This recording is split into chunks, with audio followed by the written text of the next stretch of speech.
The Galactic Dominion had ruled the stars for 12,000 years. They had conquered 10,000 worlds. They had crushed 100 species under their boots. No one challenged them. No one dared. When their scouts found Earth, a small blue planet spinning around an ordinary star, they laughed. The creatures living there were soft and weak. They lived short lives. They had only just learned to leave their own atmosphere. Easy prey, the Dominion thought. Another simple conquest.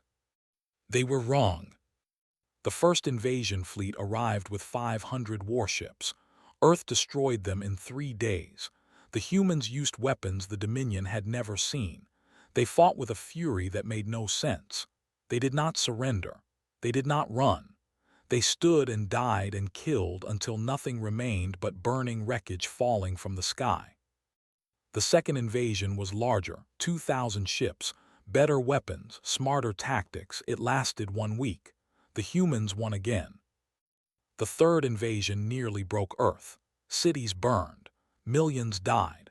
But in the end, humanity stood among the ashes and refused to kneel. The Dominion retreated, their pride wounded more than their forces. High Arbiter, the ancient ruler of the Galactic Council, called an emergency meeting. The council chamber was vast, filled with representatives from 1,000 conquered worlds. All of them looked at the image of Earth floating in the center of the room. "This cannot continue," said. His voice was like grinding stone.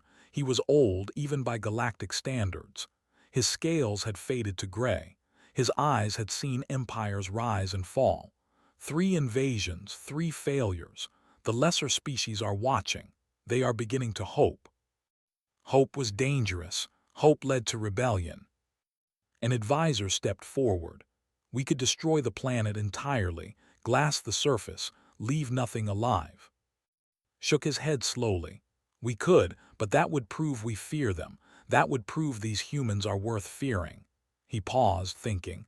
"No, we need a different solution. Something that shows our strength while crushing their spirit." The advisor waited. "A hunt," finally said. "We will send the—" The chamber fell silent. There were legends.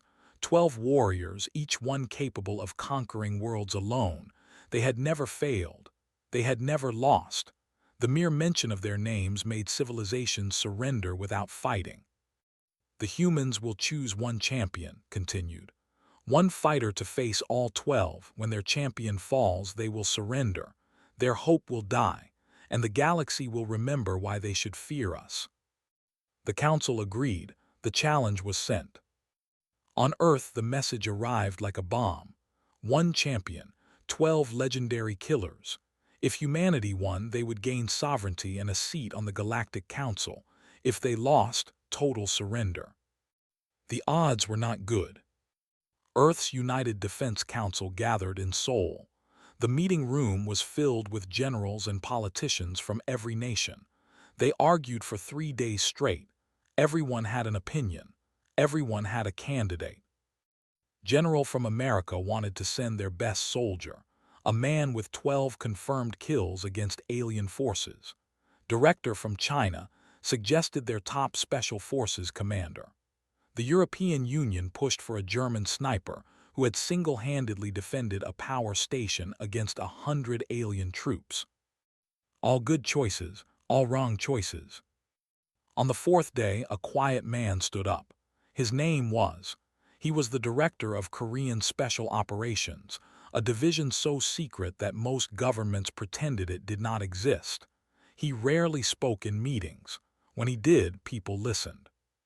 "I have someone," said simply. The room turned to look at him. "Who?" General asked. Did not answer immediately. He seemed to be choosing his words carefully. "Her name is Sara. She is 34 years old, former operative in my division." "Former?" someone asked. "She is currently serving a life sentence in a maximum security facility." The room exploded with objections. A prisoner, a criminal. They wanted to send a criminal to represent all of humanity. Waited for the noise to die down. Then he spoke again, his voice still calm. "She is not in prison for crime. She is in prison because we had no other option." He paused. 6 years ago, I sent her on a mission, deep cover, behind enemy lines in a war zone that officially does not exist. Her team was killed on the third day. She was alone, surrounded, with no extraction coming. The room was quiet now. She survived for 3 years, alone, in a place where survival should have been impossible, and she completed her mission. Eyes were distant, remembering. What she did to survive, what she became to survive, was something we could not allow to walk free, but she is exactly what we need now. General leaned forward. What did she do? Met his eyes. That information is classified at the highest level, but I will tell you this. When we finally extracted her, she had killed over 200 enemy combatants, not with airstrikes or artillery, with her hands, with knives, with anything she could find. The room was very quiet. She is not a soldier, continued. Soldiers follow orders. Soldiers have limits. Sara has no limits. She is something older, something we tried to civilize out of humanity, something that still lives in our bones, waiting. Captain Park was assigned to retrieve the prisoner. She was a professional soldier, decorated and disciplined. She had served in 3 combat zones. She thought she understood war. The prison was built into a mountain. The guards looked nervous. They led Park deep underground, through 7 security checkpoints, to a cell at the very bottom. The woman inside was smaller than Park expected, average height, thin, black hair cut short. She sat on her bed, reading a book as if she had all the time in the world. Park studied her through the reinforced glass. This was humanity's champion, this quiet woman who looked like she could disappear into any crowd. Then Sora looked up. Her eyes met Park's. Park felt something cold move through her chest. Those eyes were wrong. They were calm and empty, like still water over a very deep pit. There was no fear in them, no anger, no hope, just a patient, terrible stillness. "You're here about the aliens," Sora said. Her voice was soft, almost gentle. "Yes," Park managed. "Earth needs you." Sora closed her book slowly. She stood up and walked to the glass. She was so ordinary looking, so small, and yet Park found herself wanting to step back. "What do they want me to do?" Sora asked. "Fight 12 of their best warriors, a survival match, 72 hours. Sora was quiet for a moment. Then she asked a simple question. "Do I get to go home after?" Park did not know what to say. She had not expected this. Not a question about weapons or odds or strategy, just a quiet, tired question about home. "If you win," Park said, "you can have anything you want." Sora nodded slowly. Something flickered in those empty eyes, not hope exactly, something smaller, a memory of something she had lost. "Okay," she said, "I'll do it." The galaxy was watching. The Dominion was confident. They were already traveling to Earth, eager for their easiest hunt in centuries. None of them knew what was coming. None of them understood what they had awakened. Sara was no longer just a woman. She was what humanity became when everything else was stripped away. She was the thing that waited in the dark, patient and cold. She was the wolf they had forgotten they feared. And she was hungry. The transport vehicle moved through the night. Captain Park sat across from Sora, watching her carefully. The prisoner had not spoken since leaving the underground cell. She simply sat with her hands folded in her lap, staring at nothing. Park tried to read her face. She could not. It was like looking at a mask. "The evaluation begins tomorrow," Park said, breaking the silence. "The Defense Council wants to see what you can do." Sora nodded slightly. "What kind of evaluation?" "Combat tests, physical assessments, psychological screening." Park paused. "They want to make sure you're ready." Something like amusement crossed Sora's face. It was there for only a second, then gone. "I've been ready for a long time." The training facility was hidden in the mountains east of Seoul. High walls surrounded it. Armed guards patrolled every entrance. Inside, The best soldiers from 12 nations waited to test humanity's champion. Park led Sora to the evaluation room. It was large and empty, with padded floors and observation windows above. Director stood behind the glass, watching. "We'll start with basic combat assessment," an instructor announced. He was a big man, thick with muscle. His name tag read Sergeant. "6 of our best special forces operators will engage you. No weapons, just hands." Sora looked at the 6 men entering the room. They were large and confident. They had trained for years. They had fought in real combat. They did not seem worried about facing one small woman. That was their first mistake. "Begin," the instructor said. The first man moved fast. He was good, trained in close combat techniques used by special forces around the world. He threw a punch aimed at Sora's face. She was not there. She moved like water sliding past his attack. Her hand found his throat. Her knee found his stomach. He dropped to the ground, gasping for air. The second man came from behind. Sora turned, grabbed his arm, and broke it at the elbow. The crack echoed through the room. He screamed and fell. The remaining 4 attacked together. It did not matter.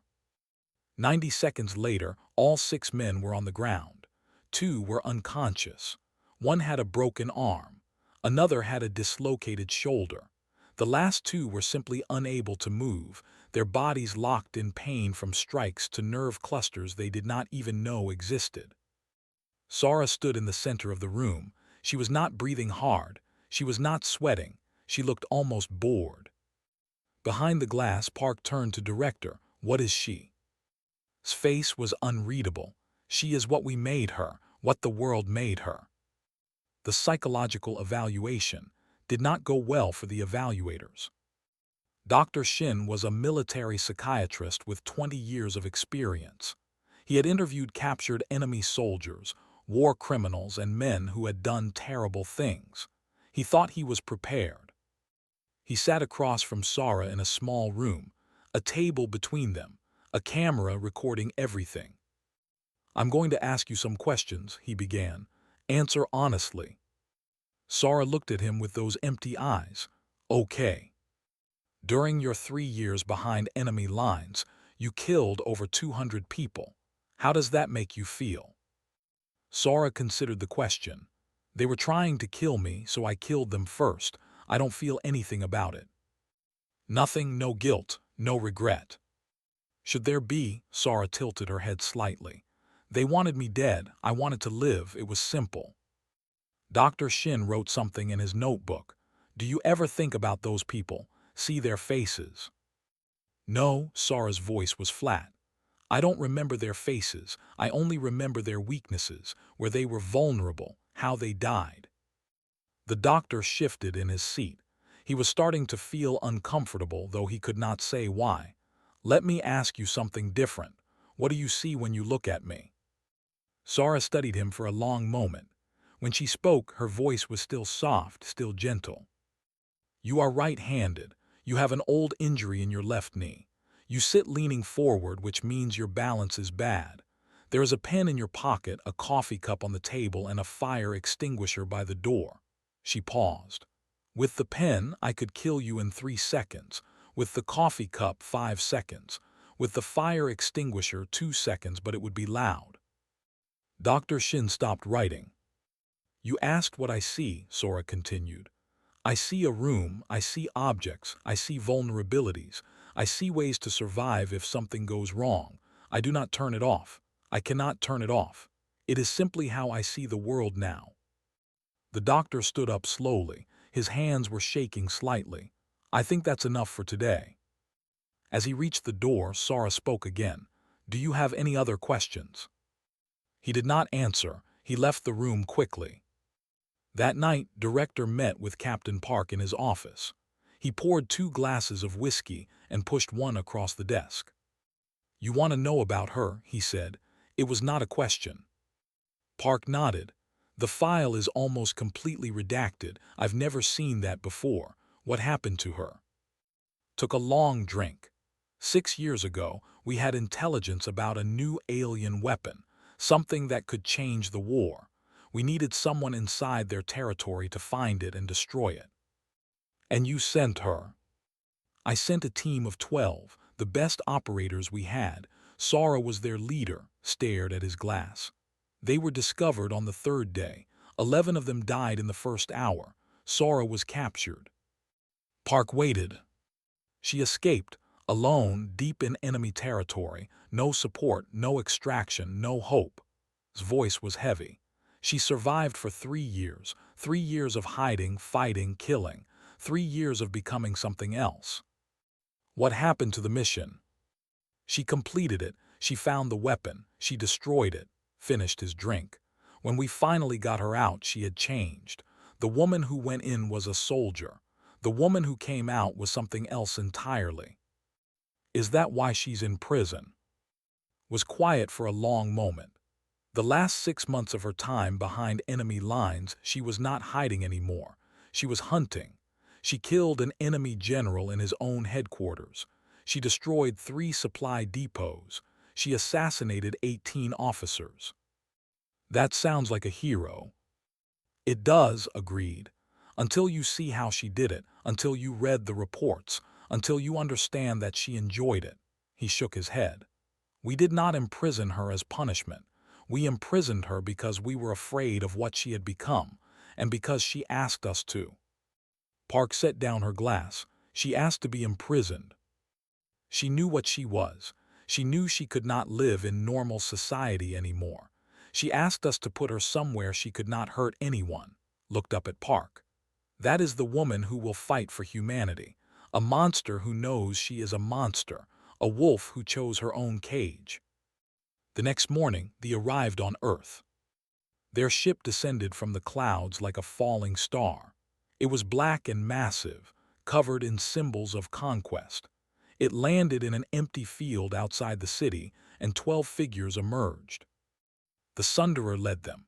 He was enormous, nearly 3 meters tall. His scales were the color of dried blood. His eyes burned with cold intelligence. He had personally killed 2 billion beings across 30 worlds. He wore their bones as armor. The cameras broadcasted his arrival across the planet. Billions of humans watched as the galaxy's greatest killers set foot on their world.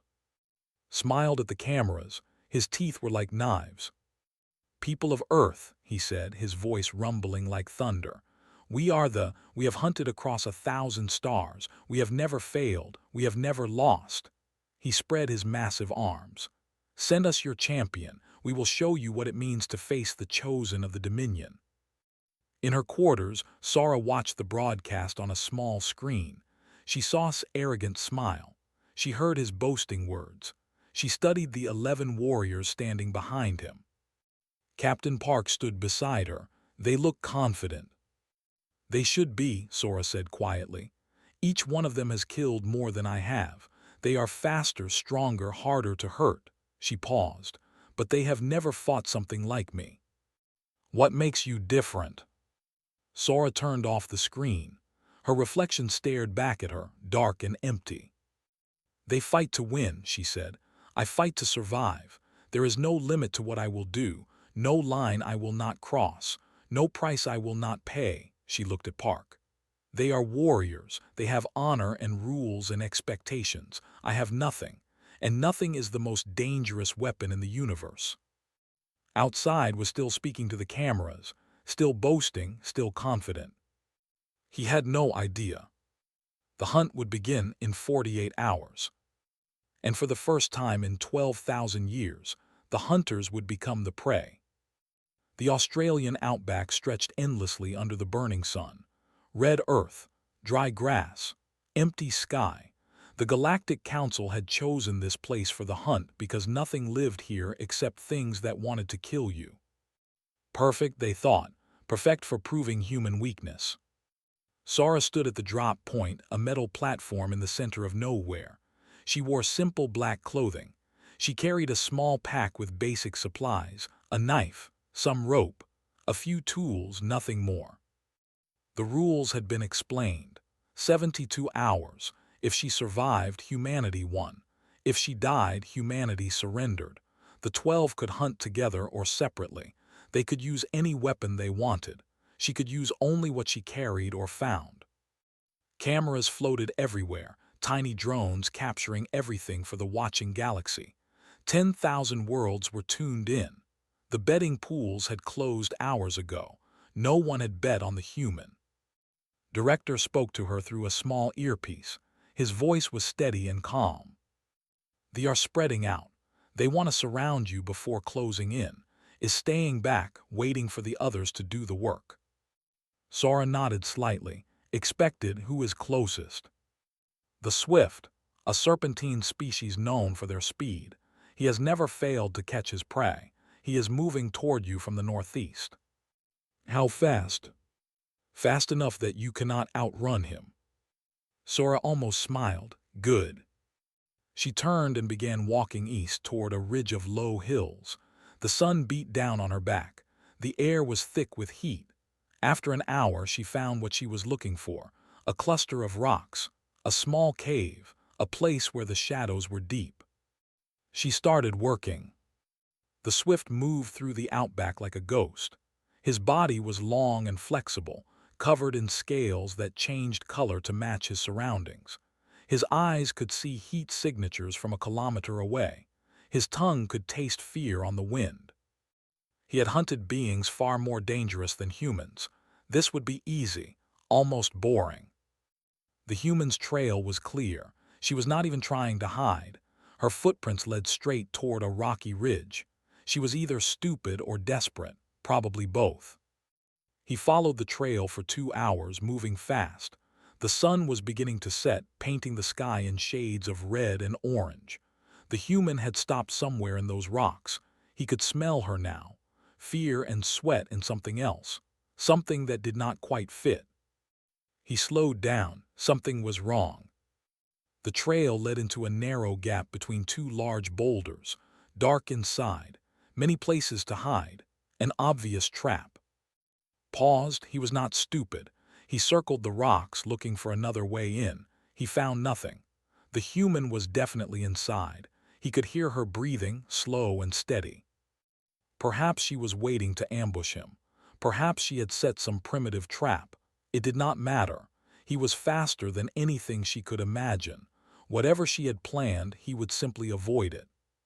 He entered the gap, moving carefully. His eyes adjusted to the darkness.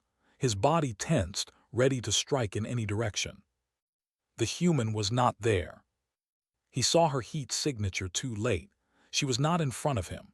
She was above him, buried in a hollow in the rock, covered in dirt and stones. She had been there for hours, waiting, barely breathing. And the thing she had placed at his feet was already glowing. The explosion was not large, but it did not need to be. Sora had built it from her own equipment, a chemical compound mixed from basic supplies. The blast tore through his lower body, shattering scales and bone. He screamed. It was a sound of pure surprise. He had never been hurt before, not like this. Sora dropped from her hiding place. She landed on his back, driving him to the ground. Her knife was already moving, already finding the gap in his armor, already sliding through his eye and into his brain. The legendary hunter died confused. He had been hunting for 6 hours. He had been killed in 6 seconds. Sora stood up slowly. She was not uninjured. The blast had caught her too, burned her arms, cut her face. She ignored the pain. Pain was just information. It told you what was wrong. It did not stop you from moving. She dragged his body out of the rocks and into the open. She sat down beside it and waited. The camera drones found her there, sitting calmly next to the corpse of a legend. Across the galaxy, billions of viewers watched in stunned silence. For 3 long seconds, no one spoke. On the Galactic Council station, High Arbiter stared at the screen. His old heart was beating faster than it had in centuries. "What is she doing?" an aide whispered. Did not answer immediately. He watched the small human woman sitting in the dying light, her face calm and empty, blood dripping down her arms. "She is sending a message," he finally said. "She wants them to know she is not hiding. She wants them to come to her." That is insane. She should be running. Yes, agreed. She should be, but she is not. The 11 remaining received news of death within minutes. Their reactions varied. Some were angry, some were amused, a few were surprised, none of them were worried. One kill meant nothing, had been careless, overconfident, the human had gotten lucky, it would not happen again. 2 more hunters moved toward Sara's position, eager to prove themselves where had failed. The first was the Crusher, a massive creature with 4 arms and skin like stone. He did not bother with stealth. He simply walked toward the human, confident that nothing she could do would hurt him. He found her trail leading into a dry riverbed, deep walls on both sides, an obvious kill zone. He smiled and walked in anyway. The walls exploded. Sora had spent 4 hours preparing this trap. She had weakened the walls at specific points. She had gathered dry brush and piled it along the ridge. When entered the riverbed, she ignited the brush. The flames spread fast, superheating the weakened rock until it cracked and fell. Was strong, strong enough to lift a tank, strong enough to break through walls. But he could not stop a landslide. He could not fight gravity. The rocks buried him, pinned him, crushed the life out of him while he roared in confused rage. Sora did not even see him die. She was already moving, already hunting her next target. The third kill was different. No trap, no preparation, just direct combat. His name was the Blade, and he was the fastest swordsman in the Dominion. His 4 arms each carried a blade that could cut through armor like paper. He found Sora at sunset, standing in an open field with nowhere to hide. "You are interesting," he admitted. "2 of my brothers are dead. That is impressive for a primitive." Sora did not respond. She simply waited, her knife in her hand. Attacked, he was fast, incredibly fast. His blade sang through the air, a whirlwind of death that nothing should have been able to avoid. Sora avoided it. She moved differently than the expected, not fighting, not blocking, just moving, flowing around his attacks like water around stone. She took cuts on her arms, her shoulders, her face. She ignored them. She was watching, learning, understanding his patterns. Then she stopped moving. His blade came down for the killing blow. She stepped into it, inside his guard, too close for his long blades to reach. Her knife found the soft spot under his arm. It went in deep. He staggered. She pulled the knife out and stabbed again, and again, and again. The blade died confused, drowning in his own blood, unable to understand how a primitive with a simple knife had killed him. Sora stood over his body. Her whole body was covered in cuts. Blood ran down her face. She was breathing hard now. The sun had set. The first day was ending. 3 dead, 9 remained. In the observation center, Captain Park watched the feeds with wide eyes. She had seen soldiers fight before. She had seen bravery and skill and determination. She had never seen anything like this. Director stood beside her, his face unreadable. "She is hurt," Park said quietly, "badly hurt." "Yes," agreed. "Will she stop, rest, treat her wounds?" Shook his head slowly. "No, she will keep moving, she will keep killing, until she cannot move anymore." On the screen, Sora was already walking away from his body. She moved with a slight limp. Her left arm hung at her side, bleeding freely. She did not seem to notice. The night was coming, and somewhere in the darkness, 9 legends were realizing that they had made a terrible mistake. This was not a hunt. This was a war. And the human was winning. 36 hours had passed.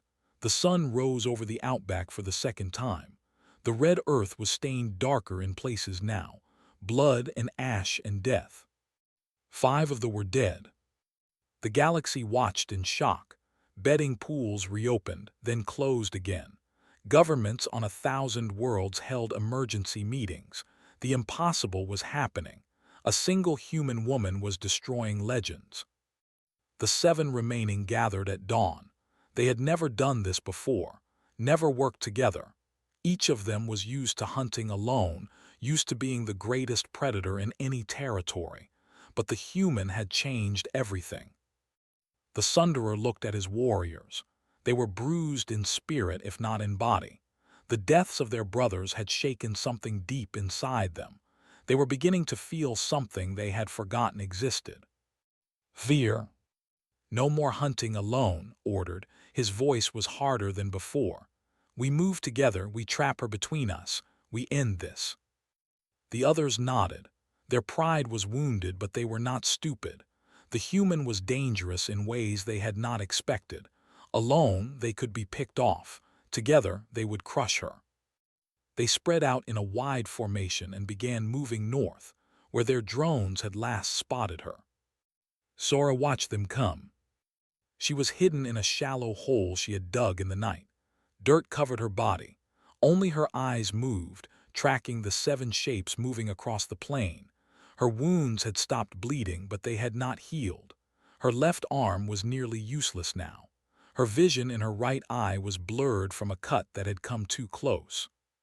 She was dying slowly. She knew this. Her body was failing piece by piece. It did not matter. She had been dying for years. What were a few more hours? The passed within 50 meters of her position. They did not see her. Their sensors did not find her. She was just another piece of the earth, still and silent and patient.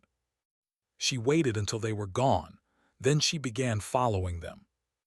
The next kill came at noon. One of them fell behind the others. His name was, and he was wounded from an earlier encounter. A rock fragment from his death had caught him. It was a small wound, barely worth noticing, but it slowed him down, and that was enough. Sora came out of the ground like a ghost. Never saw her. He felt something cold enter his back, slide between his scales, find his heart. He tried to turn, tried to fight. His body would not obey. He fell to his knees, then to his face. The red earth drank his blood. By the time the others noticed he was gone, Sora had vanished again. 6 remained. The formation tightened. They moved closer together, watching each other's backs. Their confidence was gone now, replaced by a cold, grinding tension. They were not hunters anymore. They were survivors. "What is she?" one of them hissed. "What kind of creature fights like this?" "She is human," answered. His voice was flat. "That is all human. Humans are weak, soft, short-lived. And yet she has killed 6 of us." Eyes scanned the horizon. Perhaps we did not understand what humans truly are. The afternoon brought 2 more deaths. The first was quick. Sora detonated an explosive she had hidden in a supply cache they found. The blast killed one instantly and wounded another. The second death was slower. The wounded hunter, a serpentine creature similar to, tried to escape. Sora followed him for 2 hours, letting him bleed, letting him weaken. When he finally collapsed, she walked up to him calmly and finished the work. She took his weapons, she took his supplies, she ate his food and drank his water, then she kept moving. 4 remained. The sun was setting on the second day. In the observation center, Captain Park had not slept in 40 hours. She watched the screens with red-rimmed eyes, unable to look away. Director sat beside her, drinking coffee that had long gone cold.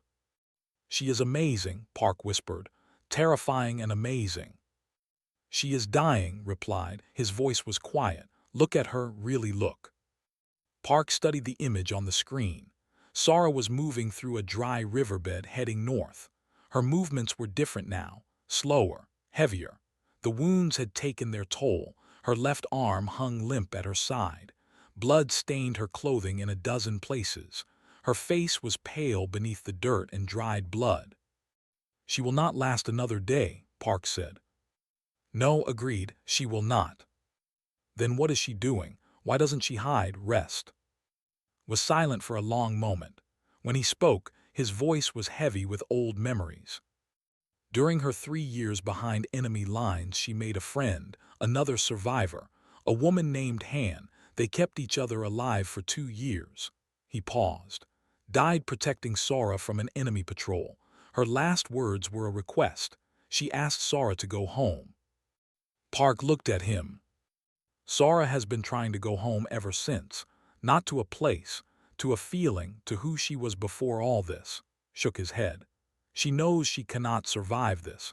She has always known. But if she wins, if she saves humanity, maybe she can finally rest. Maybe she can finally go home. On the screen, Sora stopped walking. She stood in the gathering darkness, swaying slightly.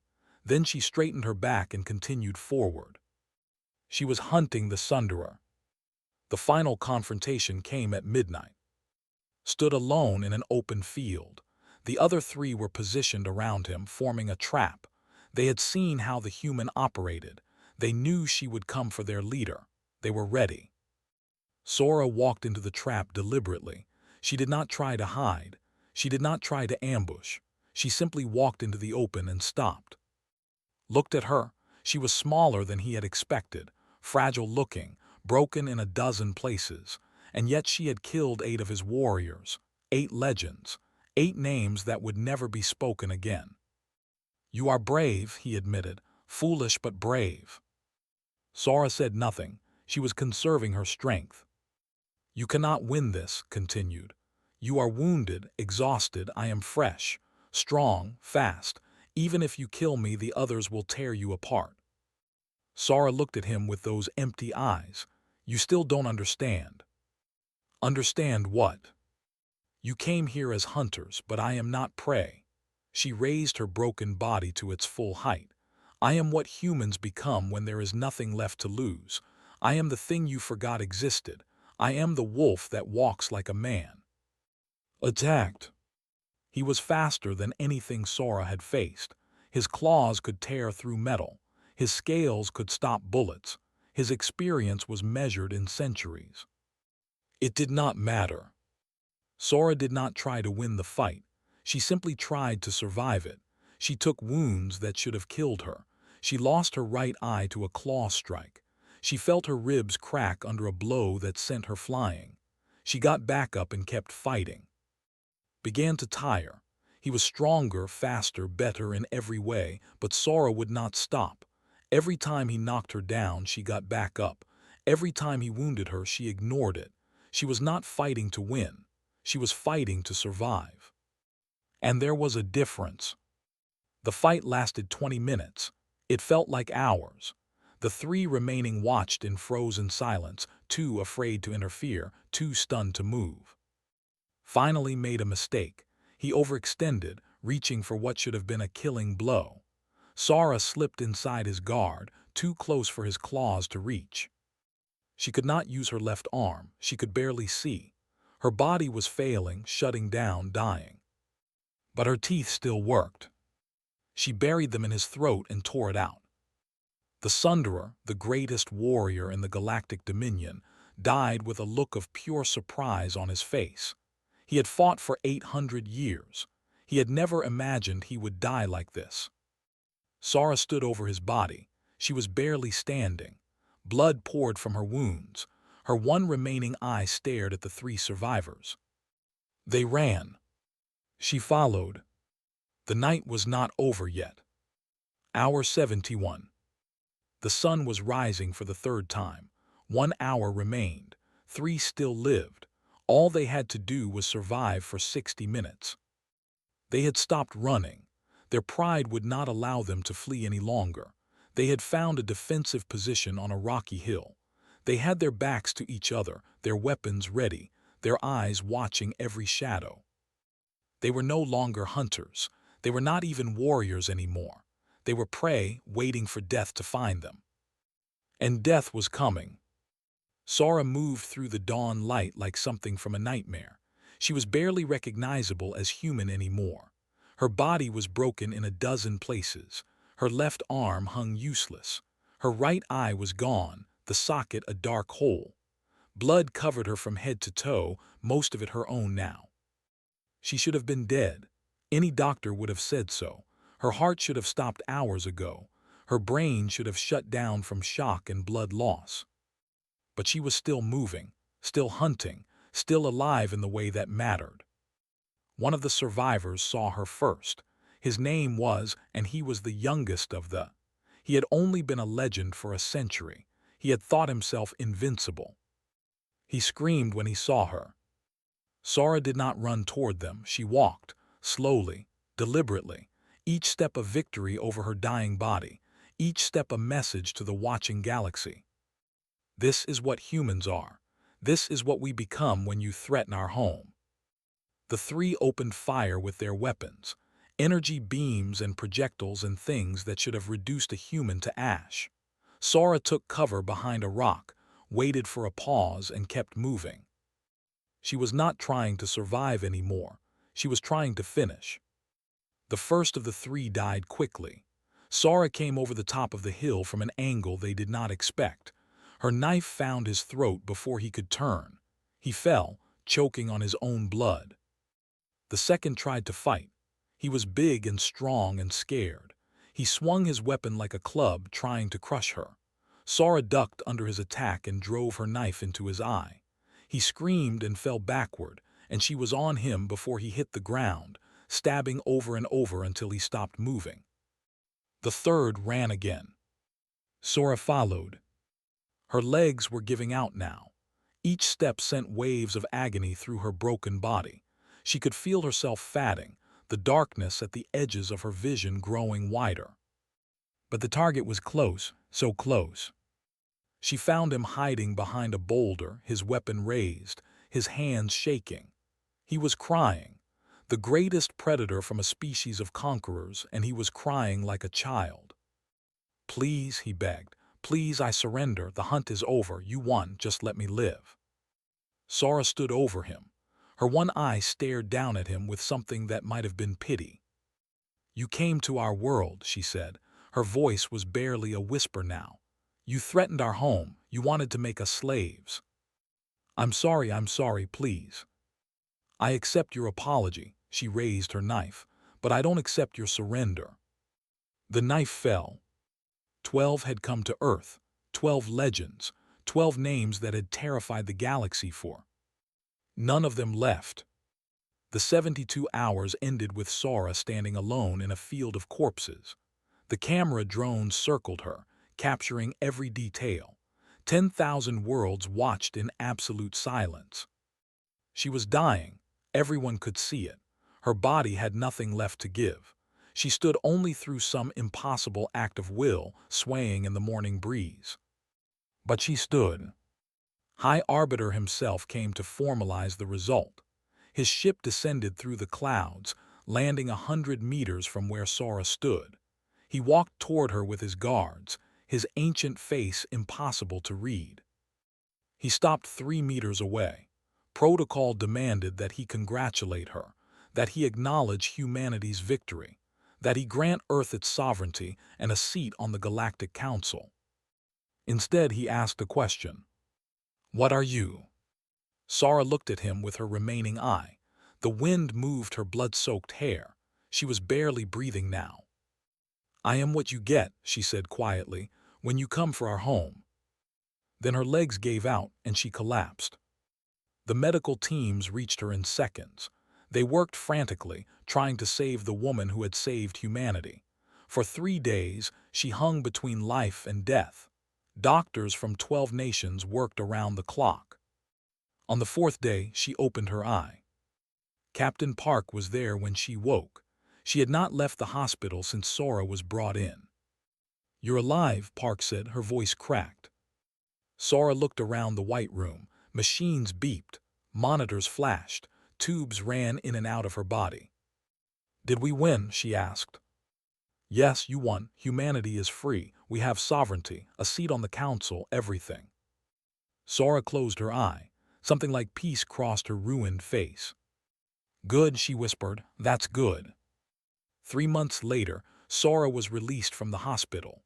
She was missing an eye, had limited use of her left arm, and walked with a permanent limp. The doctors said it was a miracle she was alive at all. She refused every honor, every medal, every interview. The world wanted to make her a symbol, a hero, a legend to match the ones she had killed. She wanted none of it. She wanted to go home. Director found her in a small apartment overlooking the sea. She sat by the window, watching the waves roll in. "The council is worried," he said, sitting across from her. "Other empires are watching. They want to know if we have more like you." Sora did not look at him. Her eye was fixed on the distant horizon. "Tell them the truth," she said softly. "What truth?" "Every human is capable of what I did. We just usually choose not to." She finally turned to look at him. "That is what makes us dangerous. Not that we can become monsters, but that we choose not to until we must." Was quiet for a long time, then he nodded. "I'll tell them." He stood to leave. At the door he paused. "Will you be okay?" he asked. Sora looked back at the sea. Somewhere out there beyond the horizon, Han was waiting, her friend, her sister, the woman who had died so she could live.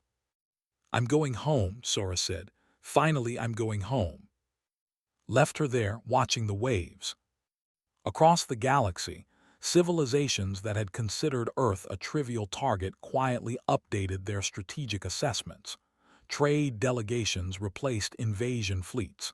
Diplomatic messages replaced ultimatums. The small blue world would not be troubled again. And in a small apartment inn, a broken woman watched the sea and finally found peace. She had killed 12 legends. She had saved humanity. She had done terrible things and survived terrible things and become something that barely resembled a person. But she was home now. And that was enough.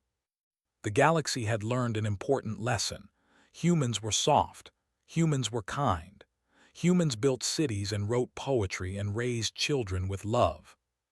But pushed them too far, and they remembered what they truly were. Wolves, wearing the skin of sheep. Waiting, always waiting, for someone foolish enough to threaten their flock.